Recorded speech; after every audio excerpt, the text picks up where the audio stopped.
Hello everybody. So there's an experience I would like to talk to you about, and I actually put off making this video for months, and I'm kind of glad that I did. So several months back, I was working my usual security gig, and it happened to be at a grocery store location. And it was getting dark, it was late, definitely the last couple hours of my shift. And several women approached me and told them that there was a black guy walking around in the parking lot and that scared them. And they were all of a certain demographic type. I think you know the type I'm going to say. You know, the soccer moms, what I think it was called Karens, and there's probably a new phrase for them now. Thing about these women was I went to a litany of questions. You know, was he harassing you? Did he ask you for money? Was he campaigning on part of a political staff or something like that? And I got to give these women their honesty. They didn't lie. They said no, he wasn't doing any of that. They were being openly racist, which I guess could be considered refreshing. And I thought this is actually an interesting take, you know, on intersectionality in the field of security.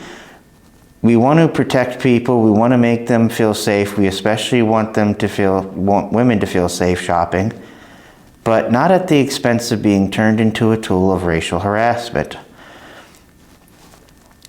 But that same night, something else interesting happened.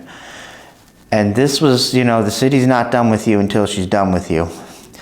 So it's coming to the closing portion of my shift. I think if I remember correctly, maybe like the last half hour or so, and a dog walks in. Not a dog on a leash, not a dog with an owner, just a regular dog walks into the grocery store. And believe it or not, as somebody who's worked in the security profession 11 years, this is not the first time that's happened to me. It was one of those really small dogs, and it had on a vest.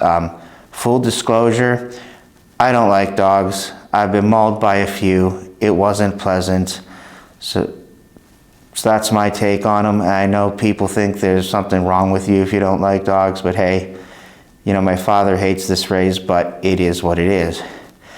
Now, what's interesting is that same demographic that complained about the black person walking around in a parking lot was the exact same demographic that just fawned over this little dog.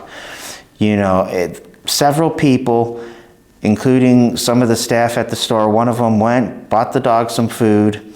So this dog had food. Of course, it was closing, so there were no shelters available to take it. But trust me, several people would have volunteered to have taken this thing home. So I thought, that's really interesting. You have this black guy who's just walking around, and he's not bothering anybody.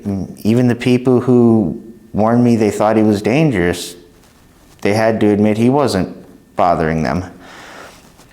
Oh, and by the way, the dog also defecated on the premises, so that really made me not like it even more. So the dog would get food and shelter. I thought, this is an amazing contrast here. Now, the story did end well. The family actually did go out looking for the dog and came in like right before we were closing up shop, which I'm happy about because I just didn't want to deal with the situation. And I was telling a story to actually a friend of mine who's African American himself, and he knew all about this. And I had heard about this myself, people having more sympathy for animals than other humans who are of a different race. But you can hear about something all day, but until it actually happens, you don't really get the full ramification. Now, I'm glad I waited though, because I'm thinking of how, you know, equality is working out now, where it seems everybody's being treated poorly. And I'm thinking about that footage I've seen in Minneapolis. You know, you're not marginalized until you are.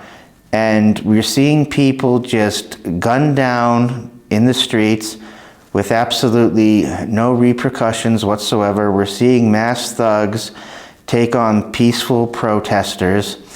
And all I can think about is, wow, you know, these must not be the good Germans.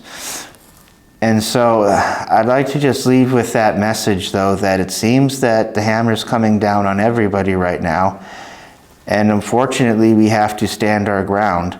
You know, it's either, you know, come together and fight or go our separate ways and everybody lose. So that's really my take on that one. And I hope you enjoy and do some festivities dedicated to Black History Month. Thank you.